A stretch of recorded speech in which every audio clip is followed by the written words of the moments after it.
దక్షిణాఫ్రికా జట్టు world test ఛాంపియన్షిప్ను కైవసం చేసుకుంది. లార్డ్స్ వేదికగా ఆస్ట్రేలియాతో జరిగిన WTC ఫైనల్ మ్యాచ్లో బహుమా సేన విజేతగా నిలిచింది. ఇదే అంశానికి సంబంధించి మరింత మ్యాచ్ పైన విశ్లేషణ అందించేందుకు వెంకట్ గారు స్పోర్ట్స్ అనలిస్ట్ మనతో పాటు లైవ్లో సిద్ధంగా ఉన్నారు. వెంకట్ గారు నమస్కారం. నమస్కారం అండి. ఎంఎన్ఆర్ గారు, మీ వాయిస్ కొంచెం దూరంగా వినిపిస్తుంది నాకు.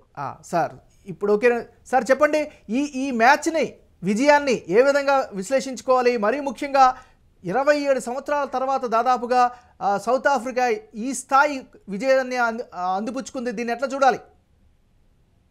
ఖచ్చితంగా ఇది సౌత్ ఆఫ్రికా ఈ ట్రోఫీ గెలవడానికి ఖచ్చితంగా అర్హత ఉన్న జట్టుగానే చెప్తాను నా అభిప్రాయం ప్రకారం. ఎందుకంటే మొదటి ఇన్నింగ్స్ లో వాళ్ళు ఆడిన ఆటకు గానీ, లేదంటే రెండో ఇన్నింగ్స్ లో బౌలింగ్ దగ్గర నుంచి బ్యాటింగ్ వరకు వాళ్ళు చేసినటువంటి పోరాటం గానీ అద్భుతంగా చూడొచ్చు. 27 ఏళ్ల తర్వాత ఆ జట్టు విజయం సాధించడంలో ఆ జట్టు కెప్టెన్, ముఖ్యంగా కెప్టెన్సీ అనేది ఎంత కీలకం అనేది అతను నిరూపించాడు. ఫాస్ట్ బౌలర్లను అంటే పిచ్ బౌలింగ్ అనుకూలిస్తున్న సమయంలో ఫాస్ట్ బౌలర్లను వాడుకునే విషయంలో గానీ, లేదంటే ఫీల్డింగ్ ప్లేస్మెంట్ విషయంలో గానీ అతను కంప్లీట్ గా సక్సెస్ అయ్యాడు. దీనితోనే ఆ జట్టు విజయం సాధించింది అనేది నా అభిప్రాయం. ఇక మార్కరం ఇన్నింగ్స్ అయితే అద్భుతం అనే చెప్పాలి. మార్కరంతో పాటుగా బెండింగం ఇన్నింగ్స్ కానీ, లేదంటే వియాన్ ముల్డర్ ఇన్నింగ్స్ కానీ, ఇవన్నీ కూడా ఆ జట్టుని విజయ తీరాలకు చేర్చాయనే చెప్పాలి. ఎక్కడా కూడా ఒత్తిడి కాకుండా, అంటే మొదటి ఇన్నింగ్స్ లో కాస్త ఒత్తిడికి లోనైనట్టు కనపడలేదు. ఆ తర్వాత మాత్రం చాలా కూల్ గా ఆడారని, అదే ఆ జట్టుకు విజయాన్ని తెచ్చిపెట్టింది అనేది నా అభిప్రాయం.